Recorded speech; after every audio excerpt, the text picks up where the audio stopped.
Pagi pada 4 hari bulan 4 2025 jam lebih kurang 6.30 TikTok tutup saya punya video. Ini TikTok mana macam ini orang kasih tutup saya punya video. Saya punya video ada apa langgar apa-apa ada masalah. Apa saya cakap saya bertanggungjawab. Saya bila-bila masa boleh cari dapat. Kalau ada langgar you TikTok you bawa pergi mahkamah, saya setuju. You kasih tutup saya punya video, saya tidak bersetuju. Sebab ini OCBC Bank sudah 25 tahun. Dia curi saya punya tanah dekat 200 juta lebih. Kenapa TikTok pun buat ini macam kepada sama saya? Saya harap Perdana Menteri kasih tindakan segala. Dengan NCMC, Malaysia punya TikTok ini macam kah? Tak boleh buat ini macam Ini orang mihat OCBC Bank betul-betul curi saya punya harta sampai sekarang tidak mau settle.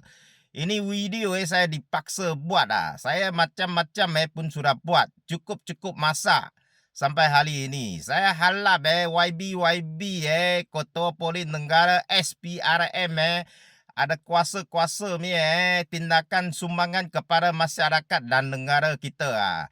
Semua layak-layak ada hak Malaysia layak-layak ada tanggungjawab. OCBC Bank jual itu 42 tanah tak ada masuk audit account. Ini surat kekal.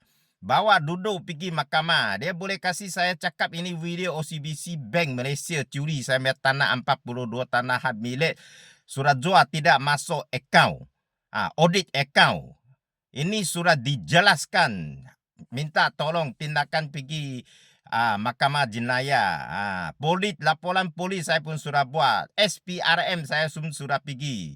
Tapi SPRM itu Eng Hong halang saya lagi panggil itu security lagi 10 lebih kurang 10 orang halang saya buat laporan SPRM. Saya harap Ketua Benggala SPRM buat tindakan itu Encik In Hong.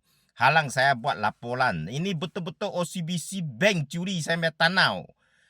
Polis pun panggil panggil Ketua Polis Negara buat tindakan segala.